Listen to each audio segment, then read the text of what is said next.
Film ಬಿಟ್ Kannada YouTube ಚಾನಲ್ಗೆ ಸ್ವಾಗತ. ನಾನು ಸಂದೀಪ್. ಬಾಹುಬಲಿ 2 ಪೋಸ್ಟರ್ ಕಾಪಿ ಮಾಡಿದ್ರ ನಿರ್ದೇಶಕ ರಾಜಮೌಳಿ ಅವರು.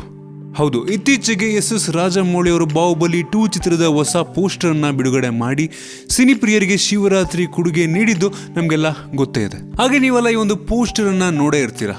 ನಿರ್ದೇಶಕರಾದಂಥ ಎಸ್ ರಾಜಮೌಳಿ ಅವರು ಬಿಡುಗಡೆ ಮಾಡಿರುವಂಥ ಬಾಹುಬಲಿ 2 ಚಿತ್ರದ ಒಂದು ಪೋಸ್ಟರ್ ಈಗ ಹೊಸ ಚರ್ಚೆಯೊಂದಕ್ಕೆ ಕಾರಣವಾಗ್ತಿದೆ. ಏನು ಅಂತೀರಾ? ನಿರ್ದೇಶಕ ಎಸ್ ರಾಜಮೌಳಿ ಅವರು ಬಿಡುಗಡೆ ಮಾಡಿರುವಂತಹ 2ನೇ ಮೋಷನ್ ಪೋಸ್ಟರ್ ಥೈಲ್ಯಾಂಡ್ ದೇಶದ ಒಂದು ಚಿತ್ರದ ಪೋಸ್ಟರ್ನಿಂದ ಪ್ರೇರಣೆ ಪಡ್ಕೊಂಡಿರೋದು ಅಂತ ಎಲ್ಲರೂ ಮಾತಾಡ್ಕೋತಾ ಇದ್ದಾರೆ.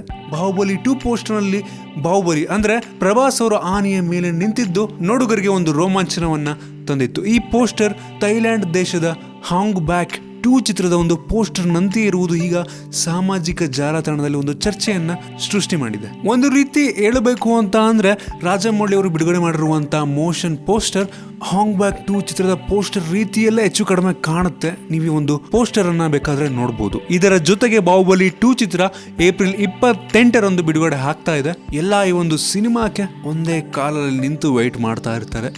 ನಿಮ್ಗೆ ಅನ್ಸುತ್ತೆ ಈ ಒಂದು ಪೋಸ್ಟರ್ ಬಗ್ಗೆ? ರಾಜಮೌಳಿ ಅವರು ಕಾಪಿ ಮಾಡಿದ್ರು ಅಥವಾ ಗೊತ್ತಿಲ್ಲದೆ ಆಗಿರುವಂತ ಒಂದು ತಪ್ಪೋ ಅಥವಾ ಕೋಇನ್ಸಿಡೆನ್ಸಾ? ಕೆಳಗಡೆ ಕಾಮೆಂಟ್ ತಿಳಿಸಿ. ನಿಮ್ಗೆ ಏನಾದರೂ ಈ ವಿಡಿಯೋ ಇಷ್ಟ ಆಗಿದೆ ಅಂದರೆ ಕೆಳಗಡೆ ಲೈಕ್ ಬಟನ್ ಇದೆಯಲ್ಲ, ಅದನ್ನು ಕ್ಲಿಕ್ ಮಾಡಿ ಶೇರ್ ಮಾಡಿ. ನಮ್ಮ ಬೇರೆ ಬೇರೆ ವಿಡಿಯೋಗಳಿಗೆ ಫಿಲ್ಮಿ ಬೀಟ್ ಕನ್ನಡ ಯೂಟ್ಯೂಬ್ ಚಾನಲ್ಗೆ ಸಬ್ಸ್ಕ್ರೈಬ್ ಮಾಡಿ. ಧನ್ಯವಾದ. ಹಾಯ್, ಎಲ್ಲ ಸ್ಯಾಂಡಲ್ವುಡ್ ಮೂವೀಸ್ ಅಪ್ಡೇಟ್ಸ್ಗೆ ಪ್ಲಸ್ ನನ್ನ ಮೂವೀಸ್ ಅಪ್ಡೇಟ್ಸ್ಗೆ ಪ್ಲೀಸ್ ಎಲ್ಲರೂ ನೋಡ್ತಾ ಇರಿ ಫಿಲ್ಮಿ ಬೀಟ್ ಆ್ಯಂಡ್ ದಯವಿಟ್ಟು ಸಬ್ಸ್ಕ್ರೈಬ್ ಮಾಡಿ.